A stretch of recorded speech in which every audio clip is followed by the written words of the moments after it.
Hello friends, അപ്പോൾ ഞാനിത് കാട്ടിലേക്കാണ് പോകുന്നതെന്ന് വിചാരിക്കുന്നുണ്ടാവും. കാട്ടിലേക്കല്ല, വീട്ടിൽ തന്നെയാണുള്ളത്. വീടിൻ്റെ ബാക്കിലുള്ള മുറ്റത്തിൻ്റെ തൊട്ട് മേലെയുള്ള പറമ്പുണ്ടാവില്ലേ, അവിടെയുള്ളത്. അപ്പോൾ ഞാനിന്നൊരു സൂത്രം കാണിച്ചു തരാം. ഇതെന്താണ് നിങ്ങൾക്ക് മനസ്സിലായോ?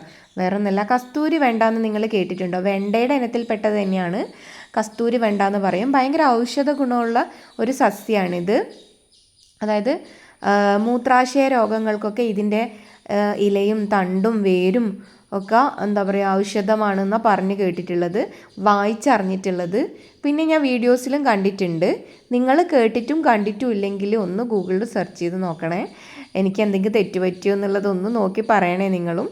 അപ്പോൾ ഞാനിത് കണ്ട് ഇതിനെപ്പറ്റി അറിഞ്ഞപ്പോൾ ഞാനിത് മിനീസ് ലൈഫ് സ്റ്റൈൽ എന്ന് പറഞ്ഞിട്ടുള്ള യൂട്യൂബ് ചാനലിൻ്റെ അവരുടെ പേജിൽ നിന്നാണ് ഓർഡർ ചെയ്തത്. അവരുടെ ചാനലിൻ്റെ വെബ്സൈറ്റ് കയറി ഓർഡർ ചെയ്ത്, അപ്പോൾ അതിൻ്റെ വിത്ത് വന്ന ശേഷം ഞാനിത് പാവിയപ്പോൾ തന്നെ 2 തൈ ഉണ്ടായിരുന്നേ. ഒന്ന് ചീഞ്ഞു പോയി, ഒരെണ്ണത്തിൽ ഓക്കെ സെറ്റായിട്ടുണ്ട്. ആ ഒരെണ്ണമാണ് നിങ്ങളിപ്പോൾ കണ്ട തൈ.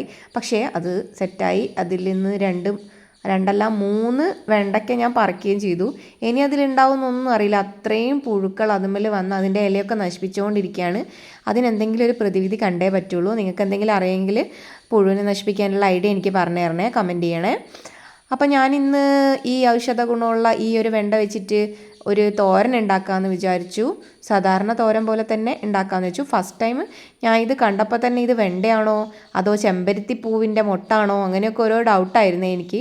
അപ്പോൾ ഞാനത് കത്തിയോണ്ട് കട്ട് ചെയ്തപ്പോൾ കൺഫേമായി ഇത് വെണ്ട തന്നെയാണ്, കസ്തൂരി വെണ്ട. ഇതിൻ്റെ മൂത്ത ഒരു വെണ്ടയ്ക്കയുടെ ഉള്ളിലുള്ള വിത്തിന് നല്ല സ്മെല്ലുണ്ടാവും. കസ്തൂരിയുടെ മണമാണെന്നൊക്കെയാണ് വായിച്ച് കേട്ടിട്ടുള്ളത്.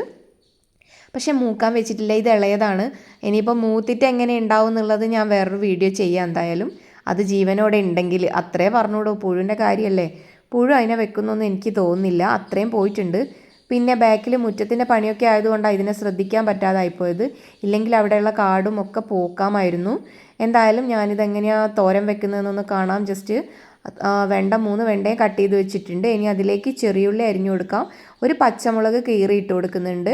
പിന്നെ ഉപ്പും മഞ്ഞൾപ്പൊടിയും കൂടി ഇട്ടിട്ട് ഒന്ന് മിക്സ് ചെയ്തെടുത്തിട്ട് ജസ്റ്റ് കടുക് പൊട്ടിച്ച് അതിലേക്ക് ഇട്ടിട്ട് വാട്ടിയെടുക്കുന്നു, അത്രയേ ഉള്ളൂ.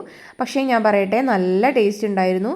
നമുക്കിപ്പോൾ വെണ്ടയ്ക്കയുടെ തോരൻ കഴിക്കണമെന്ന് തോന്നുകയാണെങ്കിൽ പെട്ടെന്ന് വെണ്ടയ്ക്ക ഇല്ലെങ്കിൽ വെണ്ടയ്ക്ക തോരനൊക്കെ ആക്കാം. പിന്നെ കുട്ടികളൊക്കെ ഉണ്ടെങ്കിൽ സ്കൂളിൽ പോകുമ്പോൾ എന്തെങ്കിലും ഉപ്പേരി വേണമല്ലോ എന്ന് വിചാരിക്കുകയാണെങ്കിൽ അങ്ങനെയും ഉണ്ടാക്കിയെടുക്കാം.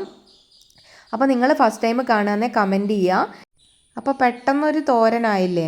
അതാ പറഞ്ഞത്, നമ്മളെ വീട്ടുമുറ്റത്ത് എന്തെങ്കിലുമൊക്കെ ഉണ്ടെങ്കിൽ നമുക്ക് പെട്ടെന്നൊരു തോരനൊക്കെ കഴിക്കണം എന്ന് തോന്നുകയാണെങ്കിൽ ഉണ്ടാക്കിക്കൂടെ. അപ്പോൾ നിങ്ങളും വിത്ത് വാങ്ങിച്ചിട്ട് ഇതുപോലെ ചെയ്തിട്ട് എനിക്ക് ഫോട്ടോസ് അയച്ചു തരുന്നു ഞാനും വിചാരിക്കുന്നു. അപ്പോൾ വീഡിയോ അത്രയേ ഉള്ളൂ. നിങ്ങൾക്ക് എൻ്റെ കസ്തൂരി വെണ്ട ഇഷ്ടമായോ? കമൻറ്റ് ചെയ്യുക അങ്ങനെയാണെങ്കിൽ. അപ്പോൾ അത്രയേ ഉള്ളൂ, ബായ്.